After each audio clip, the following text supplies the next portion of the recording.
such a great tip. Yeah. Really great. No, it's really great. That's the best tip that I've heard till now. Really. Awesome.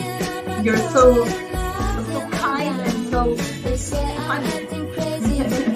Thank you very much for your time and for your great advice and your great tips. Thank you. You're most welcome. Hey. Awesome afternoon. Afternoon for those who are in Europe, and for most of us in Malaysia, awesome evening. It's Saturday Night Live again. Let's see who's in the room. Dun, dun, dun.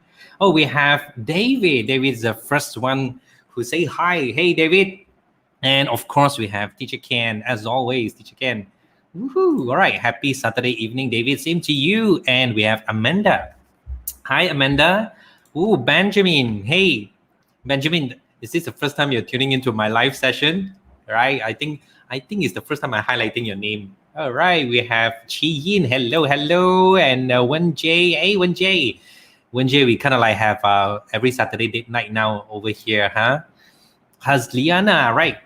Hey, hi. Ooh, wow. We have Faisal. Ooh, wow. More people coming in, and we have Vivian. Wow. And Tunggu Rosita. Hello. Ooh, wow. Awesome. Have you had your dinner? And of course, for those of you who are in the other part of the world, have you your breakfast or lunch? I hope you had your meal, because it's going to be an enriching night over here. Today's session is really about rejuvenating our mind and our soul. Yes. All right, so it's gonna be a little bit different from what I would do normally on my weekly live show. So I hope you are nourished. All right, your body is nourished. You have enough food in your stomach, because the next 30 or 40 minutes will be nourishing your mind and your soul. Okay. Wow. Let's see here. Ding. Okay. So let us know where you're tuning in from, so we can address you properly, whether it's evening or nighttime or afternoon or morning. Yeah. Monica. Hey, Monica. Monica is from Germany, if I'm not mistaken. If I remember correctly. Is it, Monica? Yeah. Nice, safe. Yes. It's always afternoon here, okay? It's the sun is always up.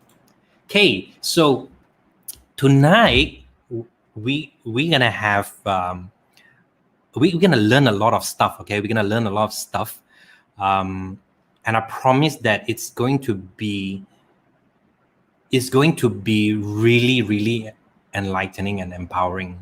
Okay, I personally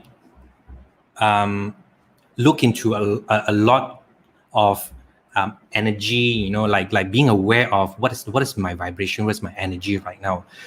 Now that we are in the midst of pandemic, and a lot of us kind of like lose our bearing every now and then. I did, for the past 15 months. Okay, and for some of you who are not in Malaysia currently, just to give you a backstory of what is really happening, we have been in a lockdown for 15 months. Okay, 15 months. That's 1 year and 3 months.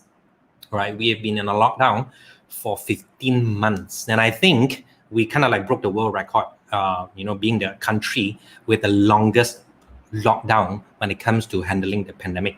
Okay, so yes, we are in a record-breaking country right now.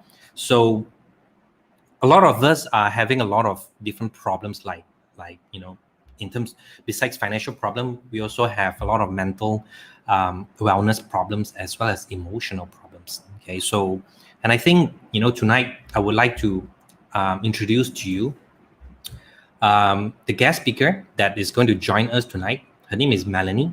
Okay, now, any one of you here already know who Melanie is, okay, or you have some interaction with her, type Melanie, okay, type Melanie in the comment. So Melanie, she's a founder of Shining Bloom Healing. Professionally, she is a counseling psychologist and an intuitive life coach. All right. Now, what does it mean by intuitive life coach? I don't know. So let's find out from her. Okay, so let's welcome Melanie to the show. All right. So I want you to type Melanie, Melanie, Melanie, Melanie. Okay, and hit the love button, hit the love button, hit the love reaction button, so I can bring Melanie into the room. Hey, Melanie. Hi. Hi. Oh my goodness. Thank Wow, you so Melanie. Wow, see, so many people are shouting your name, Melanie, Melanie. Right, right. Wow. much. Wow. Melanie is so well known. Oh my God. Okay. So, Melanie, let me just ask you, we know one of the FAQ when I saw your job title. What does it mean by intuitive life coach? Okay. That's the interesting question, and usually my favorite icebreaker is other than my tattoos and everything under the sun. So to put it in very simple terms, I use the mind, body, soul approach when I work with my clients. I use a lot of the felt sense, or what we call the intuitive sense or the gut feeling, in order to guide my clients to recorrect their path so that they can fulfill their highest potential. What I've noticed is that most of the time we are on here, we are on the mind, we are very problem solving oriented, but we don't really listen to our heart, to our gut feeling. And at this point in time, there is a lack of balance right now. So my heart, because I'm a heart-oriented person, said like, you know what? Just put in there intuitive life coach, and whoever who resonate with it will come to you, and you can be of service to them. So that's my story. Okay, so you're a life coach and you work with intuition. Yes. That's Yes, really that's awesome. In fact, that's the first time I hear this term. Okay. Any of you also, this is the first time you hear this term, intuitive life coach. Okay. If it's also your first time, type intuitive. Okay, because that really struck to me. Here's a quick introduction how I got to know Melanie. It was quite funny because we somehow were randomly put in the same photo shoot session. I think it was like a few months ago, if I'm not mistaken. At the time we were kind of like have a semi lockdown and we could still travel, like we had very tight SOP and restrictions and stuff. So we were put in the same group, okay, in same slot. So she was having her shooting slot right before mine, right? I think then after my slot was Lee's. Okay, so and then I was outside and doing my makeup. I have my own makeup artist following me, Che, right? Then I heard all these meditation background song, like all this very zen music inside the photo studio. I was like, hey, like this is really interesting. And then she's done her shot. So it was my turn, and I'm a shy guy, so I didn't know quite know how to pose and all. Yeah. For those of you who agree, please type Cheanu is shy. I don't think anyone would comment that. So yeah, being the shy guy, I was not very good in posing. Melanie came in, and she was just doing a role play. You say, hey, oppa, and then I was like laughing, and because of that, I had those shots, of me like laughing naturally. So it was really fun, and that was my first experience of Melanie. That she's beautiful inside out, and she can radiate the kind of energy that lifts you up. Okay. Then when I read about what she does, it really jumps on me, that intuitive coach thing. So would like to really ask Melanie a little bit. When did you discover your calling to be doing what you are doing today? Okay. So ladies and gentlemen, please sit down comfortably. There is a story that I'm going to tell. So I grew up in a difficult setting. My mother has a mental illness, okay, and there was a lot of abuse going on. Okay, so me being me, as the eldest daughter, at that time my father was not around, so I actually took on the role of a parent, And I endured a lot of things. I've seen so many things, okay, and when I was in my 20s, that's where things started falling apart.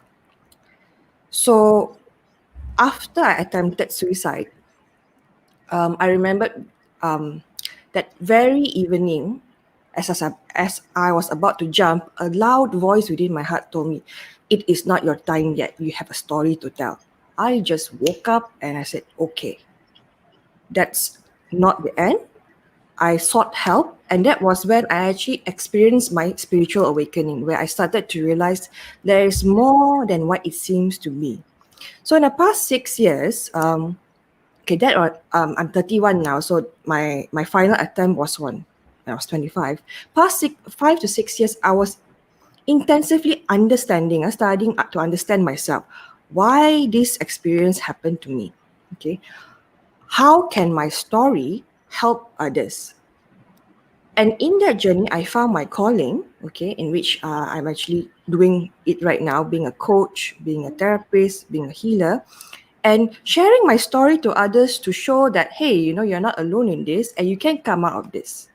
So I'm very blessed. I'm very grateful that the moment I decided to accept my power, doors opened, opportunities just keep coming, and abundance flowed in my life, into my life, in form of support such as yourself, such as the many, many friends that I have, as well as, of course, the financial abundance. So I guess this is basically the summarized version of my story on how I discover my calling today. Thank you. Wow. That's really powerful. That's really powerful. And I especially love it when you have that voice telling you that this is not my time yet.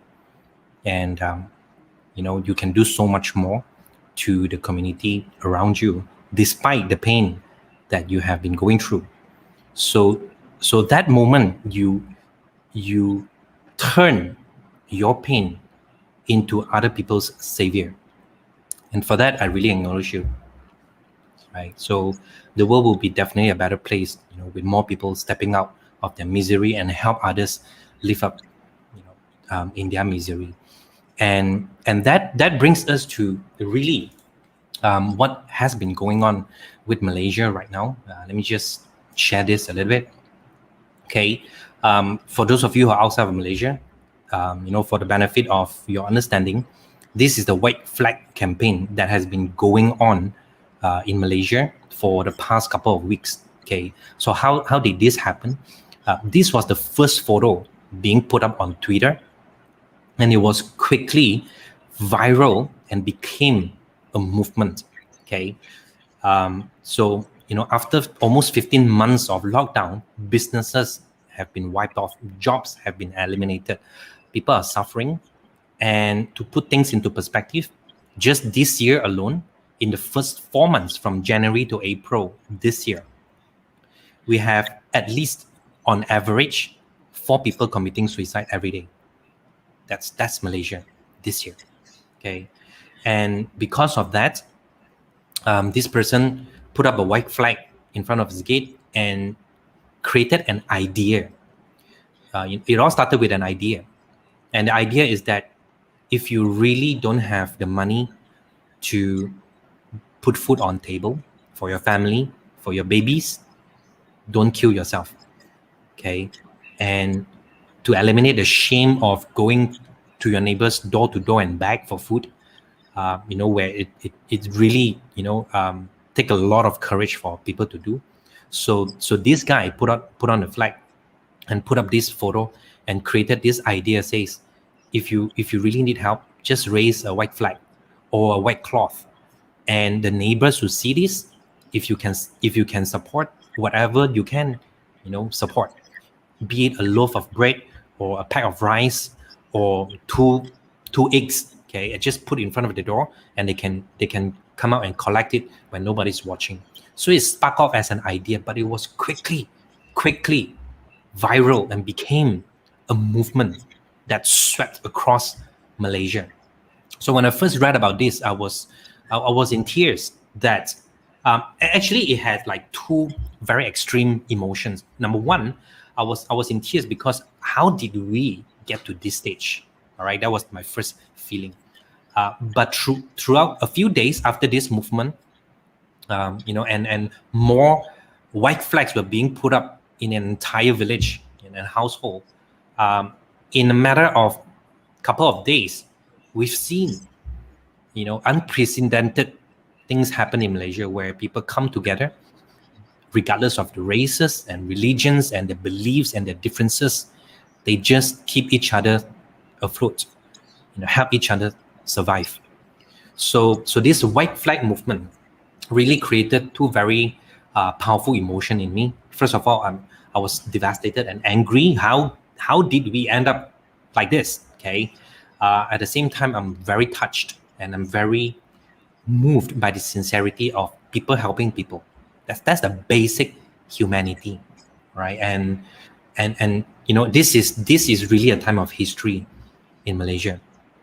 So having said that, of course, we don't want to dwell in this and be miserable. Every time we talk about it, and we want to talk about how sad things are. But then at the same time, we can't escape as well, because things are already happening. Let me share with you one of the things that I never expected would happen to my friends, but it's already happening. A few of my friends actually told me, they're all from different industries, okay? F&B, retail, and different industries. So they say they're feeling very down. They feel like just shutting down the business, everything, and just end everything, because it's so hard to do business, not because of the recession. It's because what's worse is that even though they get the approval from the authority, they have the letter from the authority to operate, to open the doors, but they still dare not open the doors. They would do their business, hiding behind closed doors, and they use the back door to, meet their clients, and stuff like that. Why? Because the whole situation here is so messed up that once you open your door, every other hour you will attract authorities from different departments coming in and check on you, ask you to provide this document, ask you to provide that, validation or verification. And, you would just be disrupting the business. And for them to operate business behind closed door is really very painful. So a lot of them are like, they're angry, they're lost, and they don't know what else to do. So some of them, they ask me, what can I do? Of course, I'm not the expert. I'm not a psychologist. I would just say, just take it a day at a time. But let's just like really ask, some of the experts here, especially Melanie is in this room. What would you advise them if they come and tell you the story? Thank you. Thank you for sharing. I can truly empathize, and as an empath, I feel people's pain. Okay. So when the white flag movement started, it was a sign of desperation, and also a sign of hope. Because for the first time, people of all walks of life, regardless of their race, their religion, their gender, they are gathering all their resources and they're helping each other out. And it's not even an advertised form of help. I've had conversations with my friends where they said, "Oh, I've just finished stocking up the food bank in their community." And that for me was a powerful moment of realization, because I know that, okay, despite whatever happens within us, there is a capacity for so much of compassion, so much of care, so much of goodness and kindness. And there are people out there who do care, who do support, and who love each other. When people come to me, and it's not only clients, just conversations with people, I'm thinking, how can I sustain my business in the next 3 months? I don't give them advice. I just listen to them. And I said, you know what, I hear you. I know it's a difficult time. I can only say so much, but because I'm not a business expert, I am a psychologist, the best skill and the best support I can give you is just to listen and hold space for you. And over that conversation, what I noticed is that within that hour or so, people realize, hey, you know what? I have an idea somewhere. I know who I can reach out to. And I was like, okay. Then I just give them that presence, that avenue of hope and support to say that if you need someone to talk to, please approach me. All right? There's no shame about it. Most people know what to do already. They just need someone to validate them or to really hear them. So this is what I do as a psychologist. Right. Now, what then do you think is the biggest threat to our mental and emotional well-being today? I know the COVID is scary, and every day there are news about the Delta variant and how scary it is out there. But what do you think is the biggest threat to our mental and emotional well-being? Because obviously we are not just facing a physical threat or a health threat. I mean, health-wise, as in fighting the virus, but mental emotional well-being is really a huge subject right now, not just in Malaysia, everywhere in the world. Okay, so how do people cope with it? But before that, let us really get straight into the source. What do you think is the biggest threat to our mental and emotional well-being? To be frank, it's not the virus. It's apathy, lack of compassion, isolation, hopelessness, desperation. Okay. The moment someone loses their ability to empathize, to have compassion and understanding, that is where they will do whatever it takes to survive. If you want to talk about on a global scale, the situation in India was one of the most heartbreaking things I've ever heard in my life. And Yeah. I mean, come on, overcharging patients, giving fake vaccines, no money to the point that they have to chop the trees at the parks, or even they have to place the bodies in the river, and the politicians not doing much. Yeah. I was angry, and I was upset, and that was that moment in time where I say, okay, you know what? Let me speak about compassion. Let me empower people to be more compassionate, because right now we need that. We need people who have compassion, empathy, kindness, understanding, and gentleness to support each other right now. Yeah. Yeah.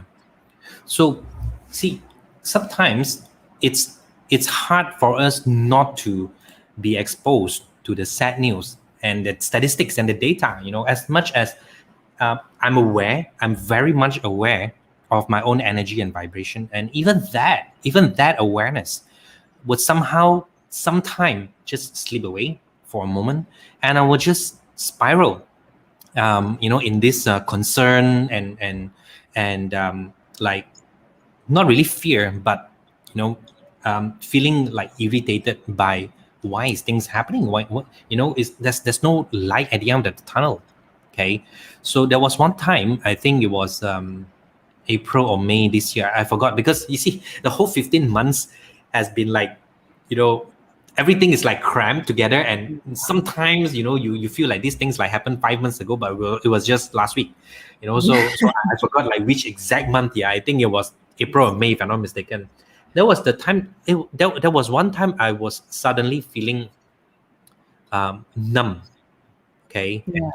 Out of a sudden, like for no apparent reason, I was feeling numb. I didn't want to do stuff. I was staring at the computer. I was like, looking at the screen, and I was like doing my work halfway, and I was just like switch off. It's like, okay, I don't want to do anything. I just want to sit here, and I just don't want to do anything. And of course, my conscious mind would say, hey, what's happening? Like why am I feeling like this? But there's nothing happening in my life.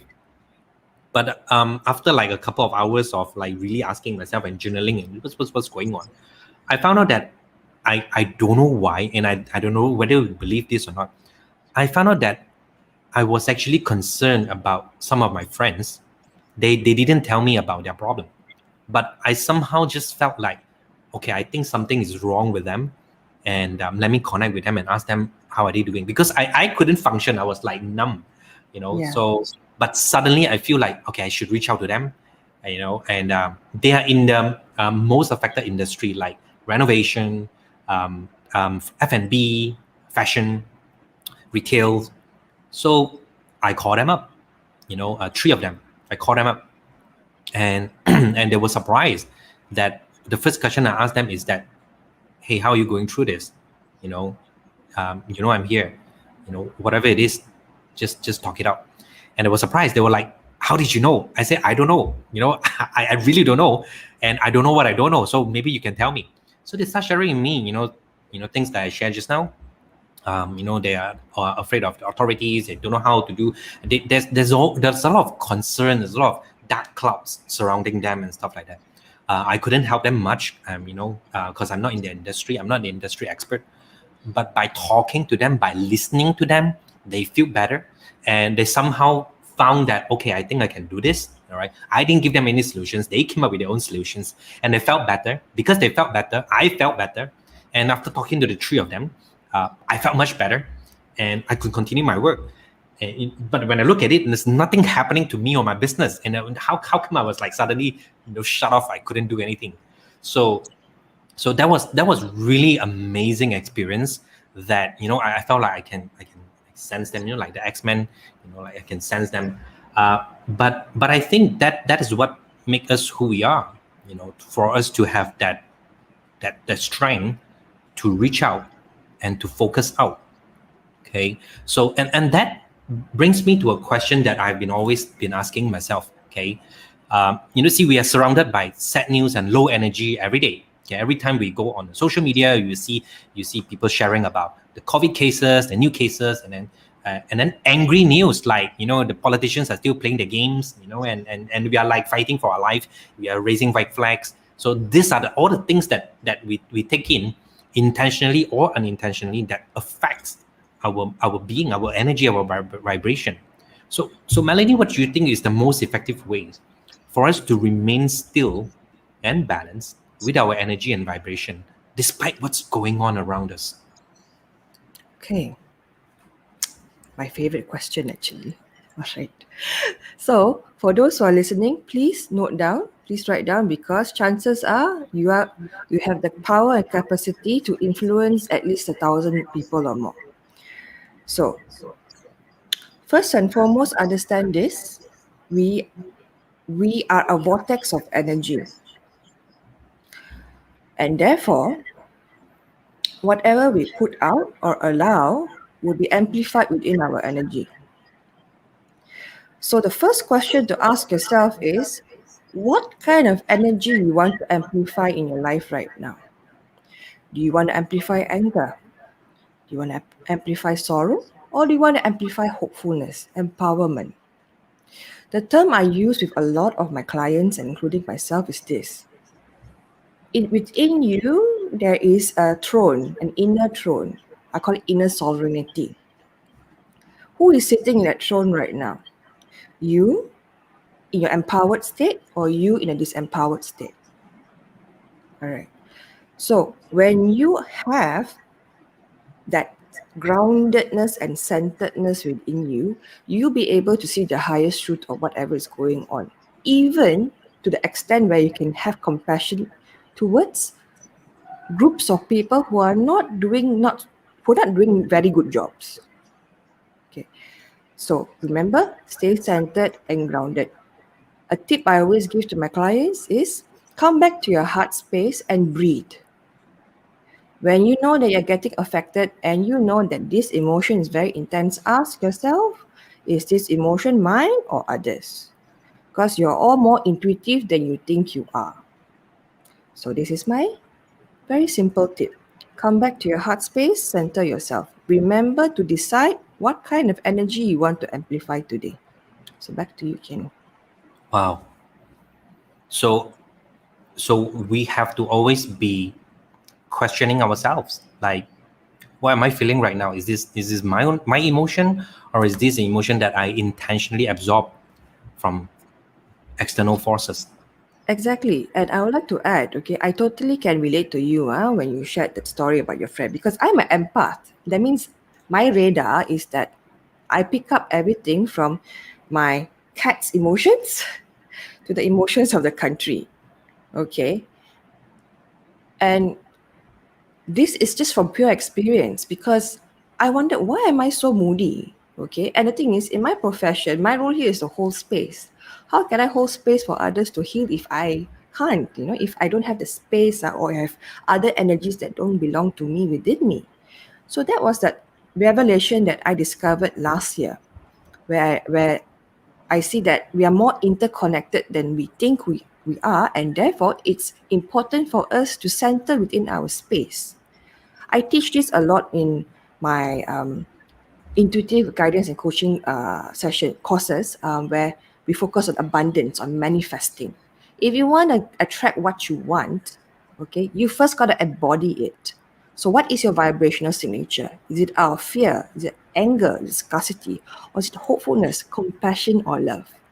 So yeah. Wow. Okay. Right. So I remember you mentioned about the 6 categories of self-care. Okay. So let's see if the audience know about this. Okay. So now you guys, if you know or you heard about Melanie speaking about this before, the 6 categories of self-care, type I know 6. Okay. So if you have no idea what is it about, type I don't know 6. Okay. So let's see how many of you know about the 6 categories of self-care and how many of you don't know. While I show you a very simple video that really sums up compassion and what's happening in Malaysia right now, and probably the whole world. Okay. So while you are checking in with yourself whether you know about the 6 categories, let's enjoy this video for now.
Yeah, you like the video?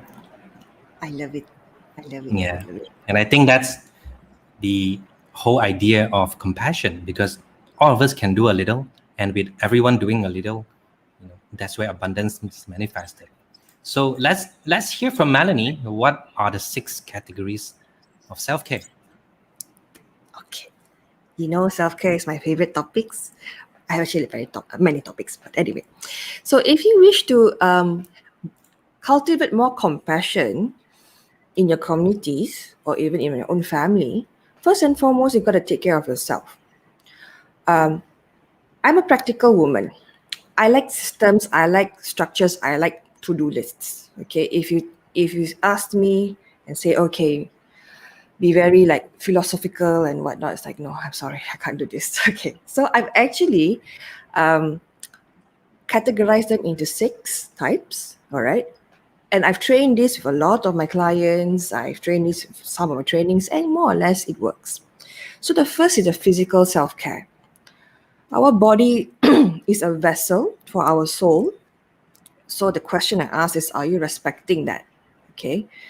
Are you respecting it through sleep, through the food you take, through exercise, through movement, okay? Or even the way you talk to yourself, about how you look, all right? If, for example, you know that, for example, for those who are lactose intolerant, I think you can relate. You know your body and lactose are not good friends, but yet you decide to take it. So that's self-sabotaging behavior, isn't it? Okay. Or Diarrhea. yes. Or you're having sore throat and you know that curry chicken is so tempting and you decide to take it. And then it gets worse. Well, the self-sabotaging behavior, isn't it? Yeah. So yeah, so this is common sense.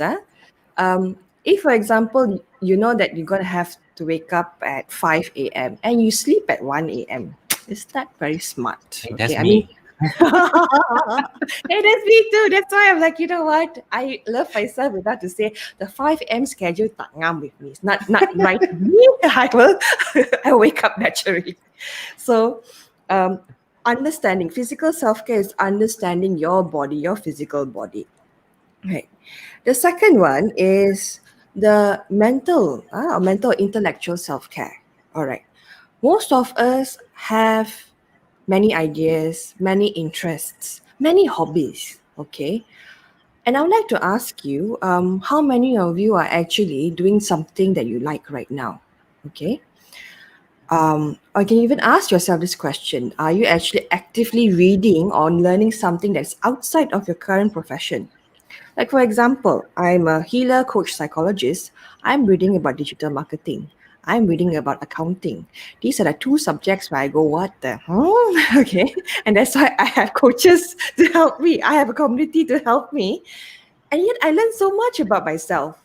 And I look forward to it. I don't get burnt out, learning new stuff. In fact, I get more rejuvenated, and this knowledge helps me in the work that I do. So if you can see the gist of it, if you take care of yourself, it will be shown in the work that you do as well. Okay.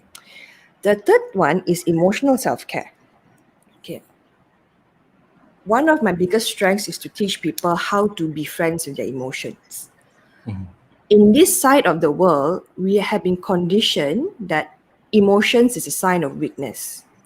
And if I were to break down into gender roles, for example, as women, we cannot be angry. So how do we express our anger? Is through tears. For men, they are not allowed to be sad or be vulnerable. So how do they express it? Through anger. All right. So when it comes to emotions, there is a specific way of dealing with them. And it is acknowledging them, listening to them, and asking what is the information the feeling is trying to give you. All thoughts, emotions, and behaviors have info. They are messengers. So if you know the phrase, don't shoot the messenger, please don't shoot your feelings. Okay? If you're feeling angry or any intense emotion, I'm going to share you a very powerful tip that I use for myself and for my clients. Put your hand wherever the emotion is and ask yourself, okay, what feeling is this? Where is it in my body? How old is the feeling? Is this my feeling? Is it the feelings of others? And what is my feeling trying to tell me? And you wait for the answer. Once you get the answer, you journal, you talk about it, you process it whatever way you can. And that will lessen the intensity by at least 50% or maybe up to 80-90%, depending on the type of emotion. All right. The fourth part is spiritual self-care. Now, I'm not saying that we have to follow a specific religion or spiritual practice. Spiritual self-care is basically how do you make meaning in your world? How do you define your experiences? It can be, like, for example, reading books about meaning of life, spirituality. It can be just sitting at the balcony looking at the sky and realize, oh, this is my purpose in life. Okay. Or even it can be just attending sessions like this and realize, hey, something somewhere, something in me somewhere got awakened. All right. And finding meaning, it's inherent within all of us. Okay. So if you're able to find meaning with all the pain and suffering that you're going through, you'll be able to move forward in life. Okay. The fifth part is relational self-care. This one is a sore spot for many people because this talks about our intimate relationships. our relationships with our family members, our friends, ourselves, or even the community. In here, I teach about boundaries. Okay, I teach about communication. I talk about what is it that you truly want, and are you able to communicate it well? And finally, are you able to accept that not everyone can meet your needs? And how are you going to do? How are you going to handle it? All right. And then finally, the safety self-care. Safety is very simple. Safety is, do you feel safe at home? Are your doors locked? Are your alarms checked? Do you have insurance? Do you have emergency plan if someone falls sick? All right. Believe it or not, this aspect is actually a privilege because not many people can afford the safety measures that we take for granted. Like for example, insurance. Not many people know that insurance is important. Some of them may have doors that are not working for a while and it's just waiting to collapse. Others can't afford to send their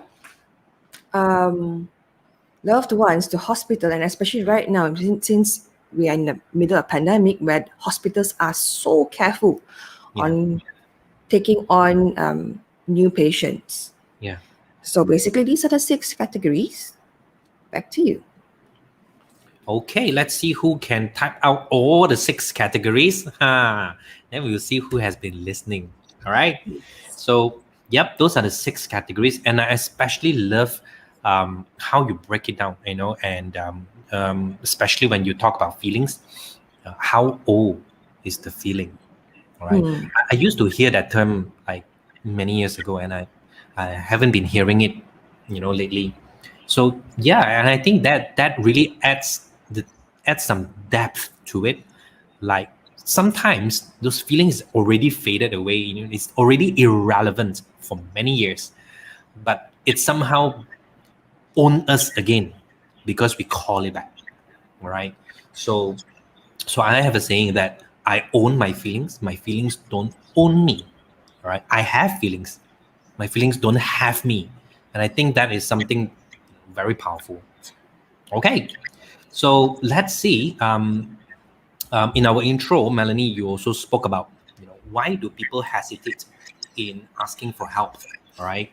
And when we know about that, what can be done to remove the stigma? Okay. So believe it or not, I used to have difficulties asking for help. Okay. All the more reason since I have a title as a counselling psychologist. Lagi lah, all the more reason, okay, I can help myself. I can psycho myself. That's a joke. There's an internal joke I have with my peers. So there are many reasons why people do not ask for help. Number one is conditioning. Either they've grown up thinking that if you ask for help, you're troubling others, or help is a sign of weakness. Or in the past, you have asked for help before and you were criticized. Okay, a very common thing in this side of the world is, how can you allow a third party to find out what's happening in your family? Now, truth to be told, our family members can't help us with anything. In fact, most of the time, they will trigger us with a lot of things, right? I mean, I know what you mean. you all know, okay? And then, so it's like you're stuck between a rock and a hard place, and therefore it's like, and people go into that hopeless mode where they say, you know what, I'll just settle things myself. Okay, so the pandemic really brought this into light because number one, you are isolated. You're forced to isolate from other people. Okay, if you are stuck in a situation that's triggering or unsafe, you really, really need to ask help from other people.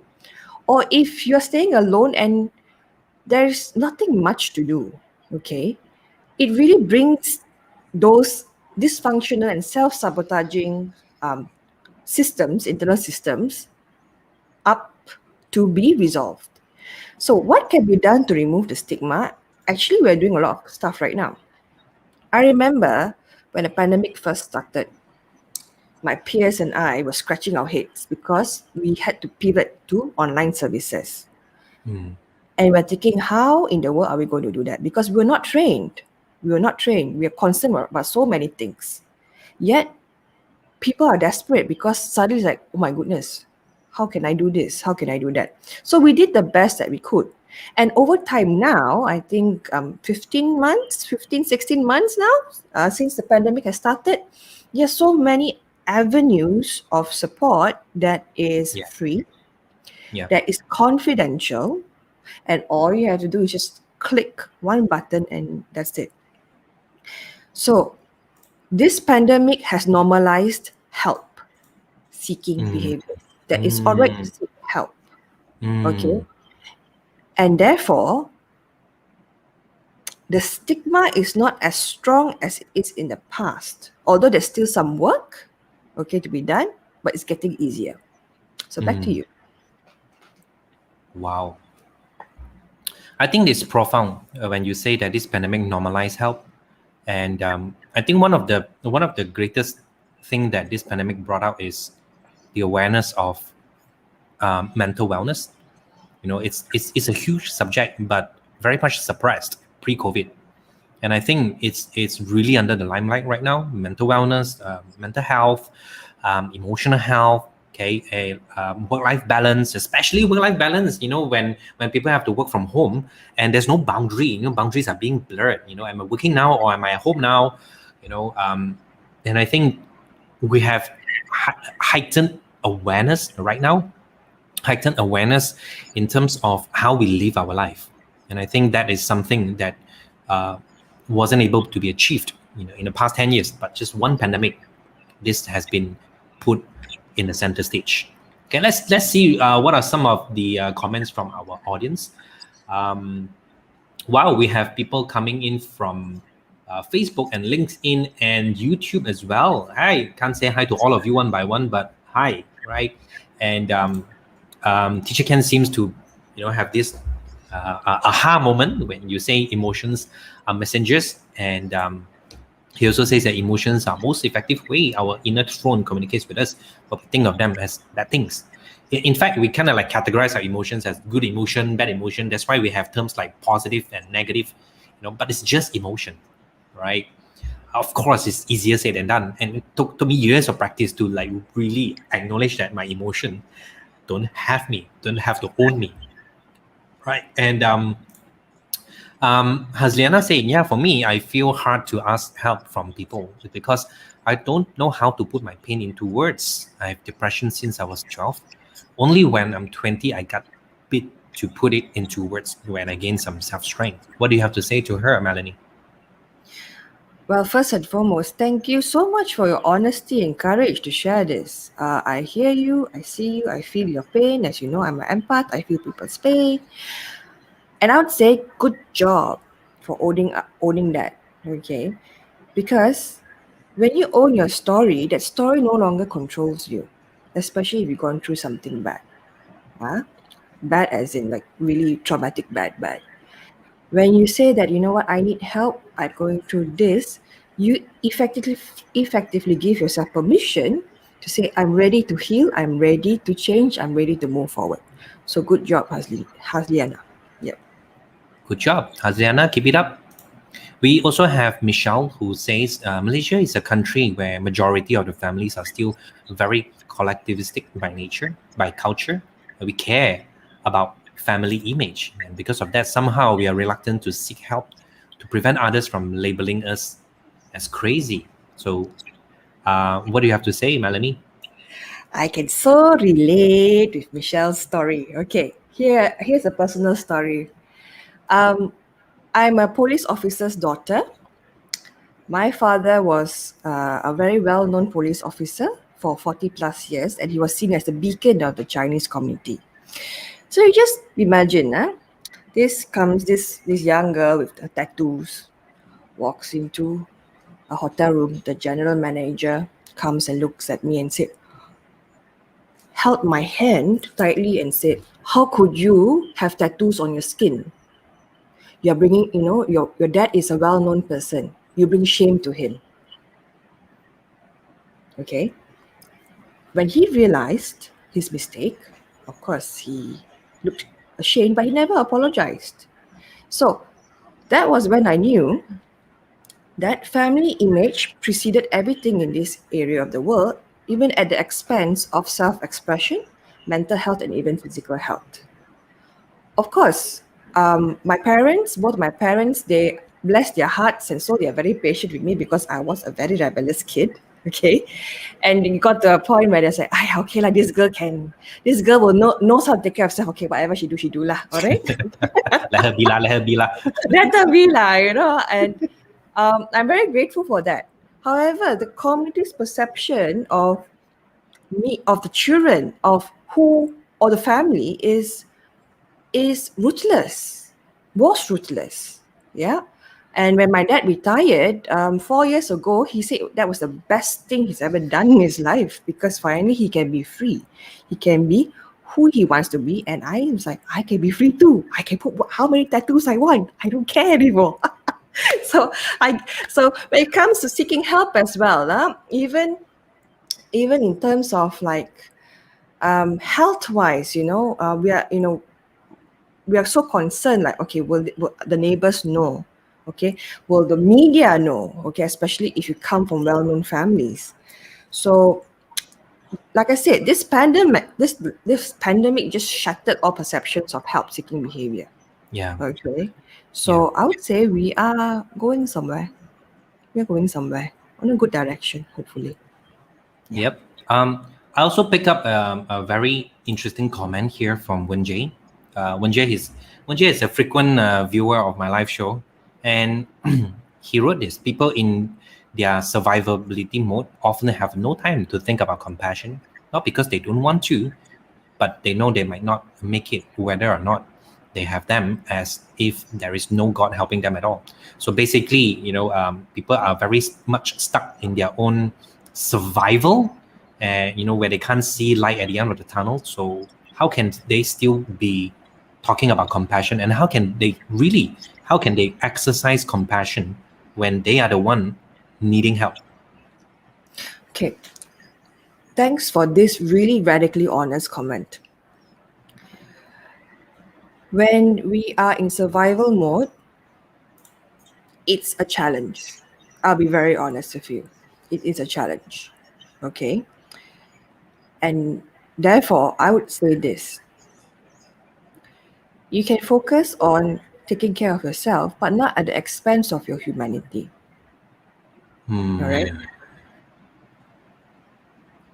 Most of the time, right now, that's why I said earlier, the biggest epidemic is not COVID-19, it's apathy.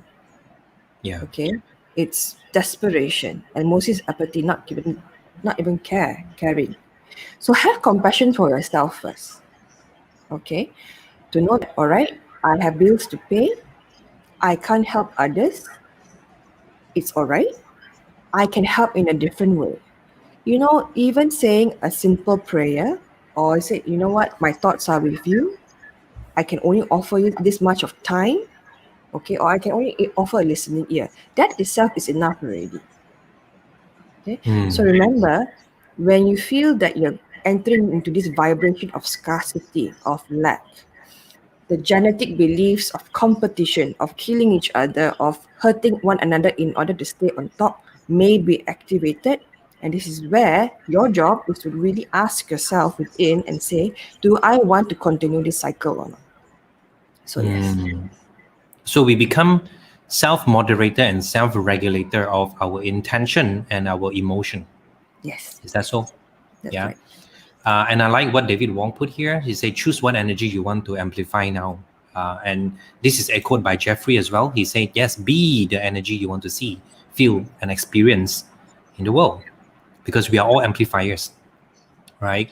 And I also picked this up, Cynthia Hawkins, and say, hard to ask for help, all right? But then she also said this: Cheanu is very good in sensing when people need help. Oh, it's like I have this radar. I don't know. Sometimes when I talk to people, I just somehow have a nudge. I don't know where it came from, but it's just yeah. So David also said, I totally can relate to Melanie's story about family image. Been there. I too have many stories that I can relate to much today's topic. So you see, there are still a lot of people who have this uneasiness when it comes to asking for help, because there's so many layers of emotions attached to it. So now that we know that It is okay. All right. Now, that's one thing that is always at the back of my mind. Throughout the entire pandemic, I've seen a lot of my friends posted on their social media and said, "Hey, reach out if you need help. I'm always here." And then there's a chain status where you can copy and paste and say, for those who are willing, just post. I'm sure it helped. Okay, those people who are in need, they know they can actually PM them and talk to them. But personally, do you think this is effective, or is it more effective where we reach out and offer instead of saying, reach out to me if you need help, because of the stigma? Because so many people just are reluctant to reach out for help. And don't you think it's more effective the other way around? Okay, that's a powerful question. I'll be honest, I would say it really depends on the situation. Okay. Perhaps maybe in different countries where self-expression is considered a norm, they will actually take up the offer, like reach out if you need help. And they say, okay, look, I need help. Okay. But for countries such as in the South Asian region, it might be a little bit more difficult because, once again, remember the family image. I need to take care of my family image, I need to be seen as someone who has my stuff together. Strong. So strong, perfect, balanced. Yeah. Okay, so it's a work in progress. Okay, so I would say that a balance of both is needed. And I'll actually give you a simple formula. Oh. All right. I like formulas, as you can see. All right. Yeah, write it down, man. Okay, it requires just 3 steps. For the supporters, the ones who are offering support, number 1, yes, you can reach out. You can deliver the message. Let's say, look, I'm open to support. Here is my link. Or I would say don't the word like please drop me a DM is not going to happen. Okay, most of the time you give them a link, a private Calendly link to book an appointment with you. All right. So that number 1, you will hit 2 steps. Number 1, you hit the privacy part and also the time part. Okay. So the second step is to allow them, or you ask them, what kind of support can I provide you right now? Okay. So this gives them the power to choose what kind of support that they feel you can provide, or you feel you can provide. Okay. And remember, set a time. It's like setting appointment with client like that, Yeah. I already put like that. This is the structure. So an example I use for myself outside of work. I follow my heart a lot. Like you, I know, like, okay, my friend one corner there needs some help. Okay. I will just like suddenly we receive message from the universe. Yeah. And I just drop a message and hi, I've been thinking about you. It's been a while. How have you been? What kind of support that I can that you need from me right now? Yeah. Let me know. Okay. And then they said this, and I said, okay. Then I set a time. Okay. I have this time. You want to come in a Zoom call with me or just a chat with me? Okay. That effective straight to the point. Now, for those who want to ask for help but don't know how, here's a simple formula that you feel very comfortable with. Number 1, decide what kind of help that you want. Do you want financial help? Do you want someone to listen to? Do you want someone to give you advice? Because remember, not everyone can listen well. So you got to decide who you want to receive guidance and advice, or even you just want someone to listen to you. Then you identify. Okay, and it's very easy to identify. Okay, the direct manner is that, okay, hi, especially your friends, like, okay, I need someone to talk to. I'm having a tough time. Okay, can you like provide can you hold space for me? Can you hear me out? Okay, for how long? 30 minutes, 1 hour. So it works both ways. Number 1, you get to decide how comfortable you are to receive help, and you get to prep the person that's going to give you help that time, so that when that meeting happens, both of you will be fully present. Mm. So remember, number one, you decide, okay, what kind of help you want to give or receive. Second, um, you ask, you really need to voice out and ask. Okay. And third, you set the time. Okay. So I hope this makes sense. Wow. Didn't know, this whole asking for help and receiving help can be structured like a business appointment. And I think that makes sense because that keeps the focus intact, that keeps the intention centered, and most importantly, that structures manages expectation. Otherwise it'll be an open-ended and we don't know where to end, and worse still, the giver might end up absorbing that energy, and now both of them needing help. that would be a bit counterproductive, right? So yeah, I think I really like the structures and the formulas that you're sharing. Those are very, very practical. So before we end this, I know a lot of people hearing this can relate to what you have shared, Melanie. So what can they approach you for, if they ever need support? You see, the thing is that a lot of people, they know that they need support, but they might not know what kind of support they need. So if they were ever to reach out to you, I'm sure some of them will reach out to you after this session. What can they approach you for? Okay. So right now, okay, I offer individual sessions, okay, and I also have an 8-week guidance and coaching program, the Intuitive Guidance and Coaching Program, where I help people to break through their blocks on, like, for example, abundance, relationships, and even their life purpose. However, if, for example, you just want to chat and to see what avenues of help that will be more suitable for you, you can just connect and follow me on LinkedIn. Okay, drop me a DM, and then we'll see what happens after that. Yeah. All right. So you can connect with Melanie here. So those are those are the solutions that she can offer. And as for me, if you are in network marketing or MLM business, or if you're thinking about getting into MLM business because you want another source of income, but you have a lot of doubts and concerns about how to go about, this is what I can help as a network marketing coach. Okay, not just network marketing coach, the number one on Google. Ahem. Okay, so you can comment 15, okay, or DM me personally, and I can give you a complimentary clarity coaching, 15 minutes clarity coaching. So you see, I have time frame like what Melanie said.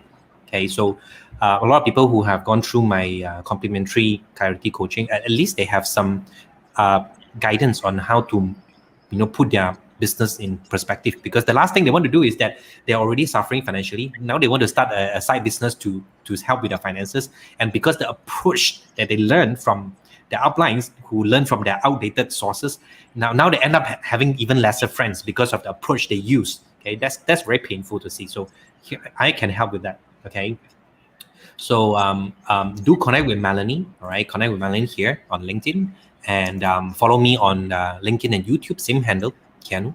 Okay, so what would be the last parting advice that you can give our audience today, Melanie? Okay. Remember, you all have the power to make a difference, to not only for yourself but the people around you. Okay, so remember this. Okay, you are loved. You are worthy of love and support. All right. Please practice gratitude on a daily basis. Forgive yourself and others for past mistakes. And finally, be kind to yourself. Be kind to others. By doing these three, you will make a difference in more ways than one. So this is my parting message, and thank you so much for having me here in this case. Thank you. Thank you so much, Melanie. And you guys, please connect with Melanie here. You see her LinkedIn profile. You look at it. Also, you're mesmerized by the color. Oh, Chuah. That's the product of our photo shoot the other day, right? Yes. Okay. So I hope you guys are getting a lot of value. So please do connect with Melanie, okay? Because right now, you know, in Malaysia, we have this whole idea about essential items and non-essential. And I think what Melanie does is completely essential. Okay, it's essential for our soul, for our emotion, and our well-being. So please connect with her, and I'll see you again on LinkedIn, Facebook, and YouTube, wherever I go virtually. And before we end, I just want to show you again the video that we shared just now. So with that, stay safe and stay healthy. Bye-bye. Bye. Push, push, push.